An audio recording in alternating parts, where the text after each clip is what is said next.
Hey everyone, and welcome to Screams After Midnight. I am Peter, that is Tim. But you know that because this is the Patreon bonus episode, the exclusive episode that we do once a month. My cat wants on the episode as well.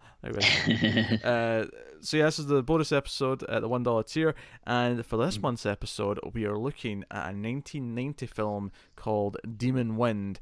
And before we go any further, I want to say that unfortunately, no, this is not about demons farting.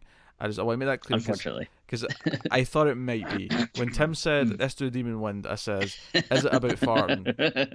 Because it felt like it should be. But yeah, so we'll start spoiler free as we always do. We'll give you a warning before we get into spoilers. And I'm just waiting for my cat to settle, which is why I sound like I'm not sure of what I'm saying. Right, cat, if you're not going to settle, you're just going to have to leave. Right? You're just going to have to leave. You're a little menace. Right. Okay. Oh. So yes, Demon Wind. Group of 20-somethings go to farmhouse in the middle of nowhere where the main character's parents or grandparents lived, and 60 years ago they all died. Whilst his father was in the hospital as a baby or as a toddler, and they go back there and demonic shit happens, and that's basically the whole movie. There's really nothing else to say in terms of the plot. Tim! Yeah. Did you like Demon Wind? So this is probably like I think my third time watching this movie. I got the Blu-ray when it came out, I want to say like maybe 2 or 3 years ago. And I don't know, this movie is a trip. It's obviously, we're in the, kind of, very bad territory. And I wouldn't say this reaches heights of like other bad movies that we love, like The Pit and I don't know, Invisible Maniac or something. But I do think there is a lot of really like great, terrible moments in this. I cannot explain the story to you. Even I've seen this movie multiple times. There is stuff that makes absolutely no sense to me. I'm glad you said that, Tim, because I was worried I was missing something. Oh no, it's it is indeterminable. But the characters are super fun. They're like I guess 1990 movie, but they feel like very like 80s cliche. This has probably the best character introduction I've ever seen in a movie, which I think you must know what I'm talking about. I've got a feeling it's the magician karate character. Oh yeah, I feel like we could do a whole episode just dissecting that scene. I mean, that alone makes the movie worth it to me. But it feels like this is like trying really hard to be like an Evil Dead clone, which there's like some fun stuff in it, like some decent kills and makeup and gore and stuff. But I think really it's the crazy over the top characters that kind of makes it a fun watch for me. So definitely not a good movie, but again, one of those ones that's so bad I have fun with it. Yeah, I'm frustrated, Tim. I'm frustrated because in the opening scene there's like a flashback at the start which I thought was kind of dull, but after that the opening like 30 minutes is amazing. Like every interaction, like the couple driving up to the place and they stop at this little gas station on the way, like everything with interactions between the couple, the interactions with the crazy old man who's telling them it's too dangerous, the interactions with all the other friends show up, and of course culminating in the karate magician introduction. And or even just there's a couple of like really weird flashbacks that happen during this, which again, all of this was making me laugh. All of it was delightfully weird. I thought, oh shit, we were in for a good time with this one. Unfortunately, once they actually get to the cabin, I thought it got a lot more generic and kind of dull. Like, sure, the characters are still bad actors and they're still kind of saying goofy things here or there, but it never quite lived up to that first like 30 minutes of craziness for me. Yeah, it's very weird. Like, it starts off with having all the crazy, terrible, bad horror movie vibes that you like, and then I mean, it's a short movie, so like I wouldn't really say it's necessarily a slog, but yeah, the middle does get maybe not necessarily boring, but forgettable. Oh, pardon Like, me. it's very just kind of a long stretch of like, a almost kind of like a siege movie, just not like that interesting. And then the end does get pretty wild and crazy, but it's I mean, I feel like by the time you get to that, you're kind of just like you don't care as much anymore. Um, so yeah, it is a weird mixed bag, but the parts that stand out are just like so like just thinking about that like it makes me laugh. Yeah, it's kind of incoherent. Like I'm not entirely sure the plot that happened in the last third of the movie. Like there's Oh, me neither. like there was legitimately a character who I wasn't sure if they were saying that he was there to save them or if they were revealing that he was the main bad guy. And it wasn't until much later that there was a scene that kind of confirmed one way or the other, which it was. But it wasn't Yeah. clear when he showed up. It was really weird. Sure. I was confused. Yeah, look, it's kind of an Evil Dead knockoff in some ways. You've got like sort of people becoming demony, you know, Mhm. possessed or whatever you want to call them. Yeah. You've got that, but I mean, most of the fun is just in the bad acting mixed with the over the top music, which will go from like a synthy '80s pulse of like of an '80s horror movie to like an electric guitar, which happened early on. There's like a scene where there's like a 3 minute scene like as they're driving up to the gas station, Mhm. the main couple before the friends show up. There's a scene. It cuts outside the car, and there's a little girl, like a creepy little girl, watching them with like a stick, and she's pointing the stick at the car and just following along. This goes on for like 2 minutes with like synth music playing as she just follows the car with a stick, just standing in place, just panning from left to right. Um, I was like, okay, all right, I'm feeling this kind of weirdness, and then she's trying to get him to talk, the girlfriend, and he's like, if it's, he won't talk to her, and then they pull up to the gas station, and he says, well, this is weird. I saw this in a dream. And then there's a flashback to the dream. So instead of showing us the dream or slash nightmare first, so that we recognize the gas station with him, he just says that, and then we cut to a flashback of his nightmare, where he's naked standing in a gas station. And that's like the whole thing. Also, my favorite.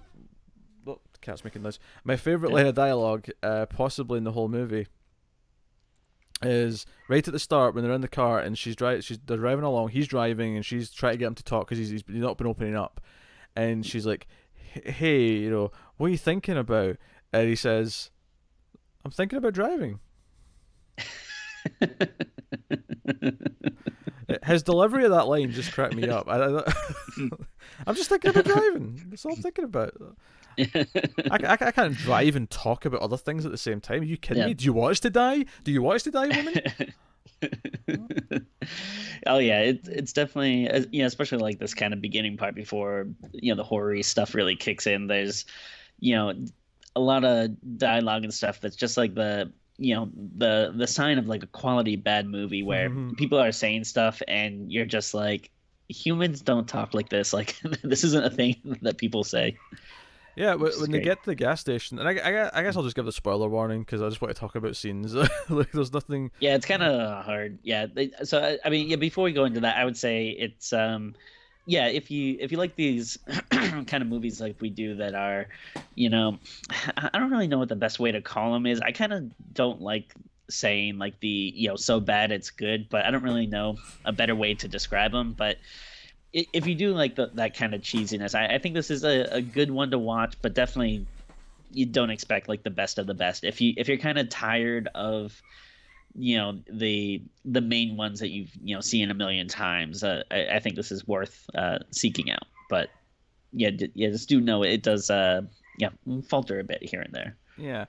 So they get to the gas station, and when they get inside, there's no one there. It's like a little cafe, and the girlfriend just like pulls down the back of her jeans to reveal her like her sexy underwear, just so that when the boyfriend turns around he sees it and goes, "Wait, what the hell?" And she's like, "I'm just trying to cheer you up," and I'm like, "Okay, that was just an excuse for an ass shot. There was like nothing here." So, do you need any cheering up, Pete? Because I can get up here and. Please don't. Okay. Please don't. I don't want to see your hairy ass. Thank you very much.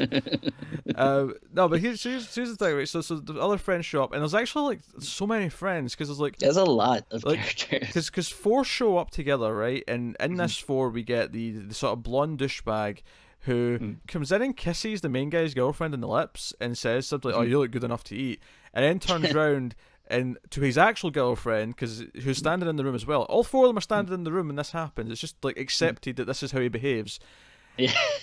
He goes up and makes out with his girlfriend in front of the main guy, and it's one of these really awkward scenes where he says hey and then starts kissing his girlfriend, and the main guy is just kind of watching them for like 10 seconds, and then after the kiss he just kind of turns to him and goes, "And that's why I keep her around." And I'm like, okay.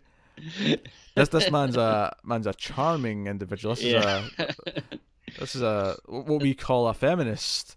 And then it's like, it's so gross when he does it too, because it's like, it would have been like fine if he kind of was just like, like gave his girlfriend like a quick kiss on the cheeks or something, or just like a quick kiss and be like, like that's why I love you, baby, or whatever, fine. But like the fact that he is like slowly like wetly making out with her, and like you hear like the sounds of like their lips and tongues touching, and it feels like it goes on forever. It's so like awkward and gross. And like you said, the other friends are kind of just looking at him like, "Oh, that's that's our friend." I forget all their names, but of course, like how would you remember any of these characters' names?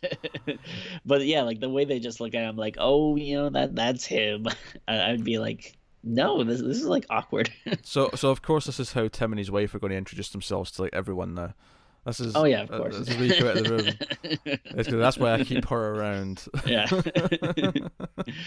Like, oh, what? You don't recognize that classic line from Demon Wind? Joe, what gets me though is it feels like they're determined to set this up as a thing, because literally like 10 seconds later, it cuts to like slightly later where they're all sitting around the bar, and I don't know what he even says this time, or I think he just kisses her again and says the same thing. He goes, "And that's why I keep her around." And he says it again, and I thought they're really determined to make this a running bit, and I actually thought that maybe this was going to pay off later. Like, there was going to be like a big moment where she saves him or something like that. Like he's about to die and she like comes in and like stabs the demon or whatever, and he's going to get up and go, "And that's why I keep you around." It's like a joke, it's a payoff to this earlier setup, and it never comes up again. It's not.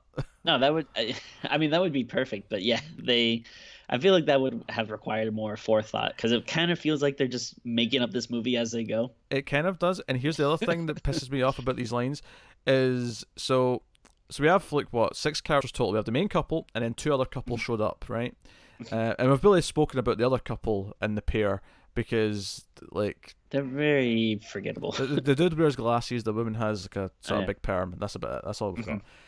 So they get out of the station, and we haven't even talked about the old man yet. I'll get to the old man. But we get a car comes in like, "Oh, that must be this dude and this dude," and they've got the Valkyries, Rise of the Valkyries playing on the car as they drive in, and one of them's like it's a convertible, one of them's like standing up and just kind of like yes, and he's like apparently into magic. He's got a magician's cape on, and he gets out the car, and it turns out this is the ex-boyfriend of the girlfriend who's with the douchebag. This is why I keep her around guy. So he comes in, and before we even get to the main introduction part here, right, I want to cut ahead to when they arrive at the farmhouse. Okay. Basically, he tries to the magician Karate Kid. He tries to talk to his ex-girlfriend, right, who's with douchebag, and says, "Hey, can we talk later about us? I saw it in your eyes when I arrived earlier. Like, there's still a spark between us." And she says to him, "I shit you not. Look, I'm sorry, but you only care about making jokes. Like, I'm with this douchebag now. He's serious about our relationship." Wait a minute. The only thing we've had out of douchebag guy up until this point in the movie is like silly long wet kisses followed by "that's why I keep her around" wink. Like, that has been his entire character up until this point, and now we see her arguing with the ex-boyfriend. Like, "No, he's serious about our relationship." And of course, you're thinking, is this conflict going to like play in at all? Is the fact that they're like fighting over this girl going to be relevant in the plot later? No, never. It never really comes up again. No, he punches him once, and that's it. That's the end of it. Never comes up. But we have to go back to his introduction though, because we can't gloss over this. Karate Kid magician. He gets out of the car, Well, douchebag. before we even get to this, even before that, this always cracks me up.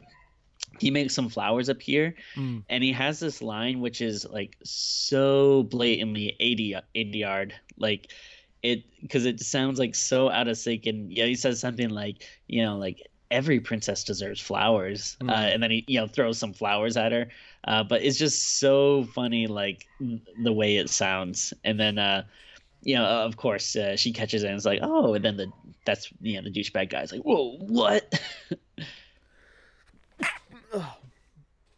pardon me. I felt that coming for a while. I was like, Tim can keep talking. He can keep talking until I get to the end of it. Anyway, so he gets out of the car, and douchebag, because of the flowers, decides to throw his beer can at him. So he throws a beer can at him, and then we get. So if I told you that he spin kicks the beer can and it hits, it kicks the can back at the douchebag's head, right, and hits him in the head. If I told you that, that already sounds like an insanely amazing, funny scene, right? If you imagine him jumping up, spin kicking, and the can hitting him in the head. Here's the thing. That's not what he does first. The first thing he does is he just does like a kick straight up, so the can goes in the air, and we have a shot of the can spinning in the air. It comes back down, and then you're thinking, oh, this is when he spin kicks it back out of the guy's head, right? No. He kicks it upwards again. He kicks it up like 3 times into the air. We see it spinning around, falling back down, and it's not until the 3rd time where he eventually does the big jump and spin kick, which then, and this was the moment where I thought, oh, this movie's going to be great. Unfortunately, from this point on, it was all downhill. But I think it's worth just seeing just for this scene alone. Yeah, this was basically the blow up doll scene from Hard Ticket to Hawaii, where the rest of the movie's got some fun stuff in it, but this is the scene you're here for. Yeah, and then it looks like they're about to come to blows, but then there's a big puff of smoke, and the magician guy's like sidekick, who I'm pretty sure is in love with him, but I'm not I'm not completely sure, but it feels like it. But then he goes like, whoa, hey, don't hurt the rabbit, and there's a rabbit on the ground now all of a sudden. Of course there is. Why wouldn't there be? Why wouldn't there be? And then, does their magician skills or karate skills come into play later? No, it turns out they've got an arsenal in their car. They've got shotguns and sorts. And the pair of them get lured out the house like really easily by like a topless woman. Even though they know it's a trick, they still go out and then are surprised when they get mauled by demons. I think this is prime, and maybe this is why the movie kind of suffers, because these are clearly like the most interesting. Should be the star. Yeah. But they get taken out pretty quickly. They're the first to die. They're the first to go, and it's like these are clearly the most funny and entertaining characters. So wait, hold on. Let's back up for a second. I think someone else gets turned into a doll before that. Oh, you're right. One of the girlfriends gets turned into a doll. You're right. Which again, no rules in this movie. Like people are turning into dolls, turning into zombies. Weird, creepy, like Amish children are coming out of nowhere. It is insane. Yes, butcher knives are flying across the room and almost hitting the main guy in the head. Yeah, there's definitely crazy things happening, but the most interesting characters get taken out. And I think what bugs me about this whole chunk of the movie is that all the characters seem to just accept that there's supernatural stuff happening without any kind of thought or even like consideration for what it means or what it is, or it's just like, no, there's some mystical mumbo jumbo going on in there. Let's leave, and all the cars don't start because magic, and it's like, okay, fine.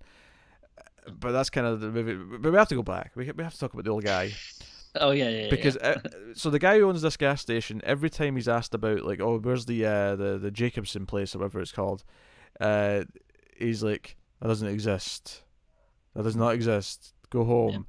And every time he comes in, there's all these long, awkward pauses. Like they're trying to have these dramatic pauses in the editing, but they're just making it drawn out and feel really like funny, unintentionally funny. Eventually, he pulls out a gun at one point and threatens to shoot them. And he tries to talk the main guy out of going there, and the main guy says, "No, I've got to do this." And he goes, I can see that. Okay, here's directions. It just gives in. He just gives in at the end. It's weird. So later on in the movie, when he turns out to be the demon, he turns out to be the big bad. He's like what is it? Was he like a priest that was summoning demons? Yes, he or was like, something. because in the story that he found in his grandmother's journal, it was like, oh, there was like a Satanist Mhm. in the town or whatever that was like summoning all this stuff, and they sorted it, but then the demons showed up like 2 years later, back in like 1929, 1930. I think he's the Satanist because this is the thing. When he showed up in Yeah. his outfit and he got rid of all the demons, I thought, is he coming to save them? Is it turned? Did he used to be like a priest and he's here to save them, or is it implying that he's the villain and he's controlling them? And it wasn't until they go back to the diner at the end and the woman who works there was also a demon. Mhm. That was like, okay, no, Yeah. he was the bad guy the whole time. Which again, but then But doesn't make sense. Like, why was he trying to talk them out of going if he wants to feed on them or whatever? yeah, it's I honestly I don't understand it. It's yeah, and I do like I think I like him more as like the crazy gas station guy because he does a good job of like fulfilling that what's the dude's name from like the Friday the 13th. Oh God, old man something. Yeah, but he's like, he does like a good job as that It's got a character. death Yeah. curse. And then it's one of those weird things though that by the time when you're like three-fourths of the way into the movie and yeah he shows back up and he's a priest and then this giant demon, like you're kind of just like, really, okay, like it's not really like a big revelation or anything, it's just like another weird thing piled on top of all this weird stuff that's been happening for the last 40 Yeah, minutes. honestly, like, after the magician and his like sidekick die, most of the Mhm. movie from that point on is just kind of like a mess in my head. I can't even really like tell you the It's sequence of events, or I can tell you that well the next morning another couple arrive. We get another pair of characters who show it's up. it's so weird that it's like, why is everyone not just together from the beginning? Like it feels like people are just constantly showing up in Well, this movie. I don't have a problem with them saying like, "Hey, okay, the other pair or whatever are going to get here tomorrow," but no one says anything. They literally just like both when they came out of the gas station, the magician dude shows up, and then the next morning after some shits went down and the new couple show up halfway through the movie, it just says, "Oh, that must be that Linda and Tommy," and it's Yeah, like, wait, you were expecting more people? Like there was never yeah, any indication of this. There was that like it just they come out of nowhere, just so there's more yeah, bodies to kill, I guess. But like and that's and, yeah, they're super like inconsequential. Like oh yeah, they really have no like effect on the story whatsoever. Yeah, like this whole middle chunk, it's kind of a mess. So we're starting to get like more and more demons coming up, and unfortunately, they don't really look that interesting. Like, the makeup is cheesy, which isn't always a bad thing. Like, but it's not like at least trying to be like a cool design. It's just kind of like these kind of blobby pink, like fanged people. Um, and again, the movie doesn't really take its time to lay out any rules or anything, so I'm not really sure exactly how people get turned. Like, is it just like you die and then you become a demon, or I don't know if it's like they bite you or something, you get infected. I have no uh idea. All I but know is at least one death was just one of the demons sticking his four fingers in a forehead. That was like oh yeah. he just took his four fingers and just like plit into the girl's Yeah. forehead, and that was the death. And I remember I think there's like it was like a cow skull on a wall that like strangled one of the girlfriends, I Yeah, believe. there's like a tentacle comes out the cow skull, Yeah. yeah, and strangles one of them. But this whole like the back half of the movie is just like this mess of things happening, and then the ending kind of like when it's down to just like the main couple are basically the ones left. He starts having these weird flashbacks and or visions of his like father killing himself, which apparently Mhm. happened. Just that's why he's here because his father killed himself, and he's wanting to look into the history and what happened. And I wasn't sure if it was trying to imply because it said that his father was like one of three triplets, but the other two were like deformed and died like immediately. And I was like, Okay. wait, is the father meant to be the son of Satan, and therefore is he like the descendant of Satan? Is that what the whole point is? And then he gets when he reads from the book and he does the spell, he does actually get like change his form. Like our main character gets like this sort of demony kind of look, but he's still him. He Yeah, he like weirdly turned into, it looked more like an alien or something, like a bad sci-fi Yeah. kind of like. But this is like where it's I don't know, I'm so confused and stuff at this point that you just have the main character is now has like transformed as well.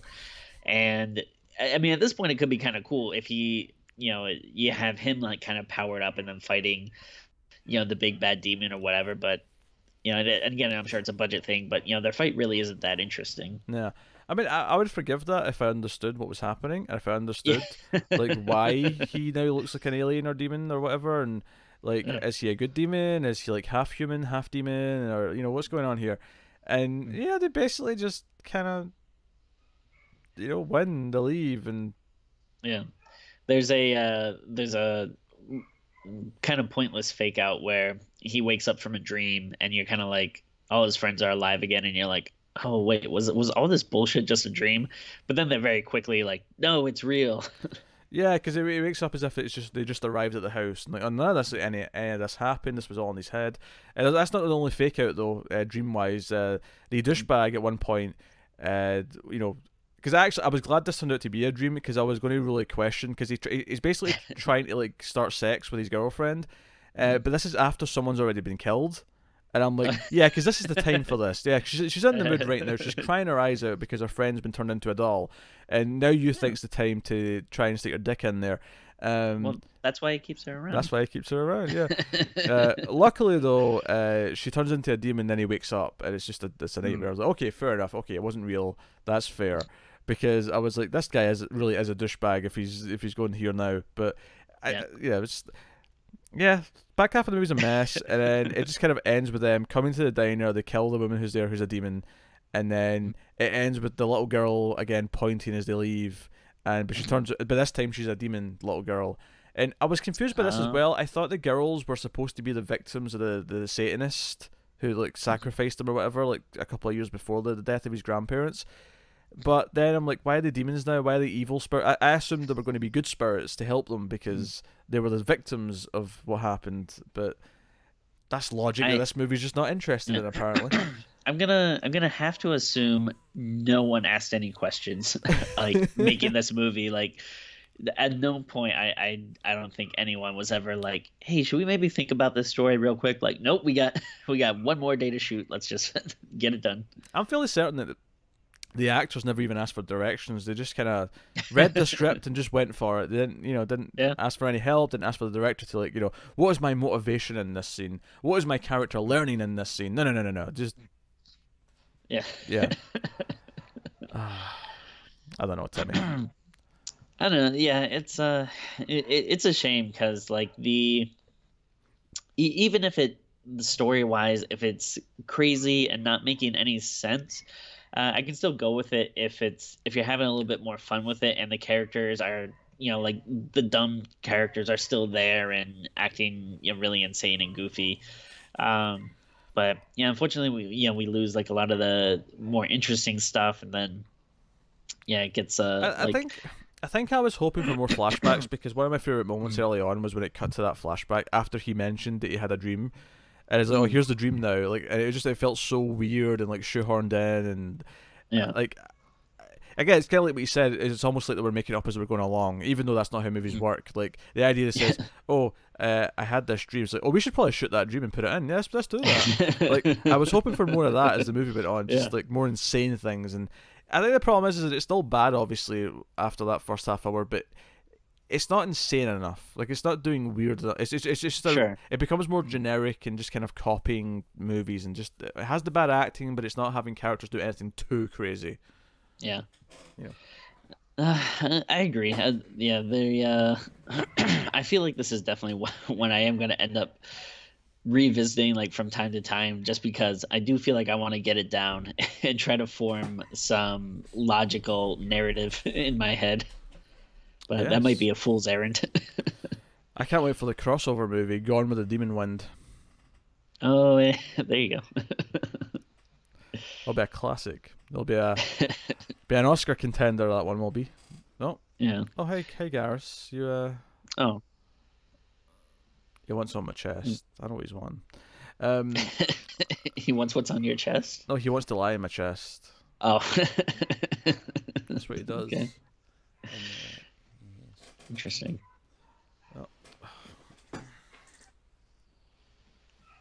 Oh. What a pushover.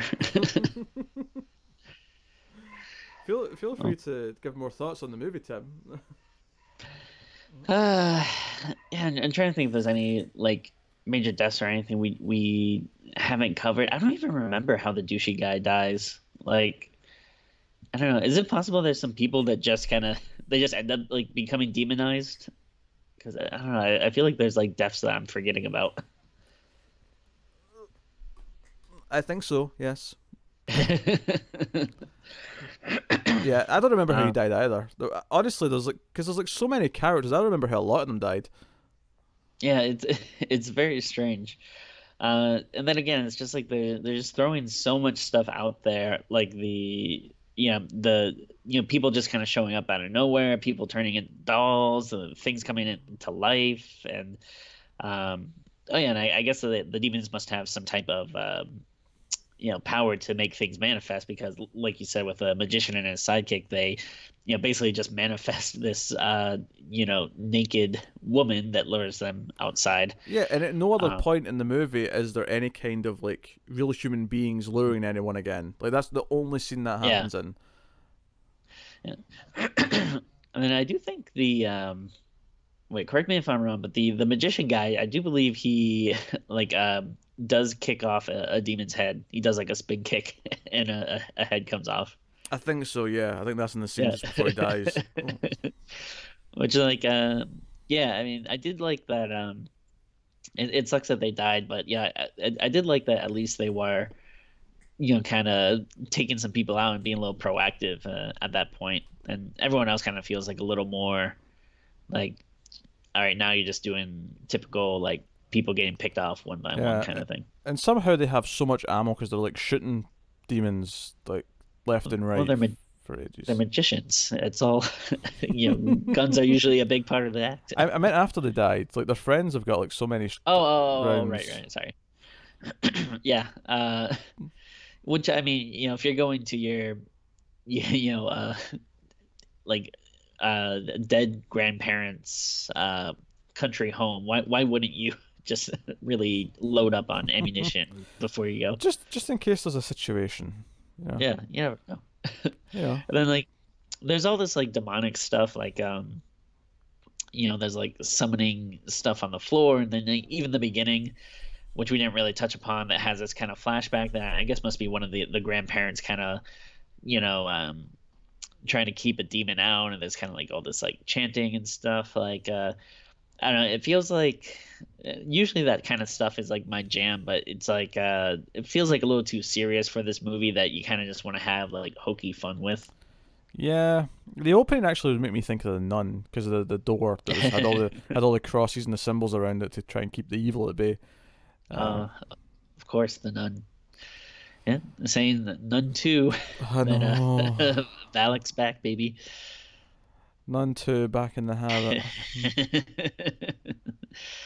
Nun 2, none of your business. That was pretty good, actually. Yeah, that was pretty good. Oh god, I don't want Nun 2. I really don't. Yeah, I was not a fan either. Is it going to be more of an action movie with what's her face? Now she's like a ghost superhero. Maybe. Taking on nuns left and right and evil spirits.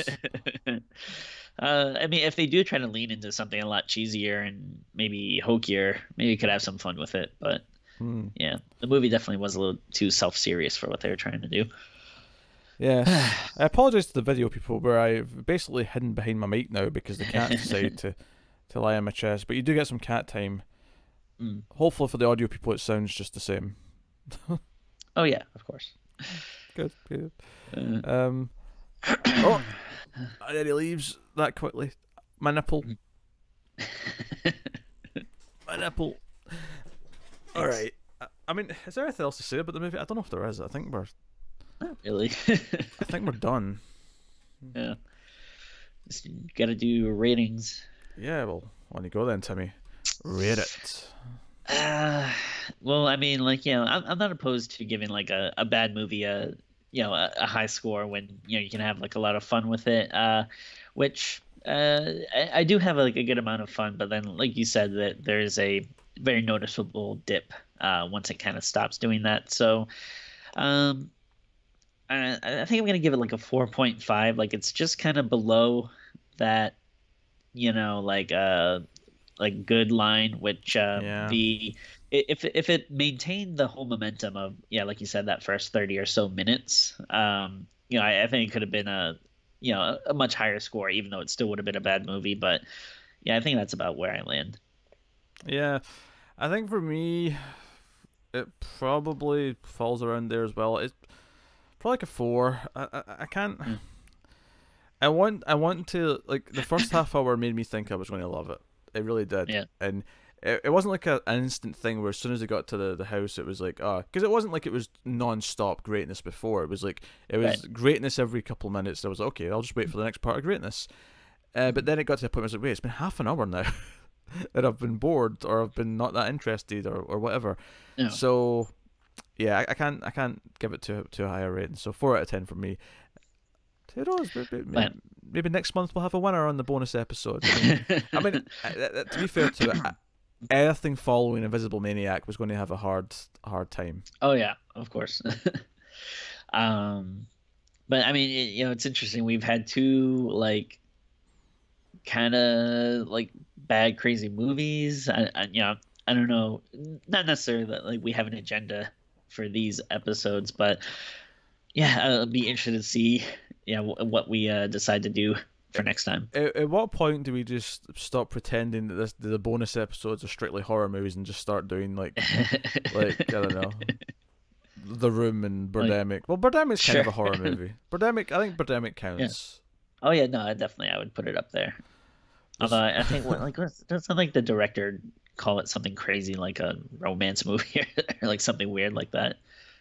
Yes, I think so. A romance Yeah. movie with climate change, social Yeah. commentary. This is Yeah. It feels a bit generous calling it social commentary when the movie just pauses so someone can make a speech. It doesn't like actually weave it into the plot. It just here's a Yeah. speech from someone. But But I mean, at some point though, I would like to try to squeeze a Neil Breen movie in there too. those are definitely not horror movies. I'll find a way to make my case. Horrific, Uh, perhaps, but not a horror movie. yeah. So I would say though, if someone's listening to this that hasn't watched the movie, like even if you have no interest in seeing it, I would again I cannot stress this enough. You gotta try to search out for that magician introduction clip. I hope it's online or like on YouTube or something. But yeah, if you can find that, that is worth the watching that alone. Yeah. You could probably just stop after that scene, though, to be honest. But at that point, all the good stuff's already Sure. happened. Yeah. So there you go. That is Demon Wind. So hopefully you had fun with this April exclusive episode for Streams After Midnight for lovely patrons, which means I don't have to really promote everything here at the end. Just to say that Sure. make sure you vote on the monthly vote, which is definitely up, and yeah, the next one's coming soon. In fact, I think this will be going up around the same time as the American Psycho review will be going up for everyone. Okay. And then the next Patreon pick will be in a week or two. Which what was the winner again? The stuff was the next one, so that'll be up in the next couple of weeks. Cool. But go vote on the bad ghost movies if you're in the $5 tier. Oh yeah. But otherwise, that is us. So thank you once again for being patrons. We love you loads. We'll see you next time. And if you have movies you would like to try and suggest for anything, of course, there's the Crypt. But you can suggest bad movies and things for the bonus episodes. Oh yeah. By all means. So thank you very much once again for watching and listening. We always appreciate it. Keep watching scary movies, guys, and we will see you next time.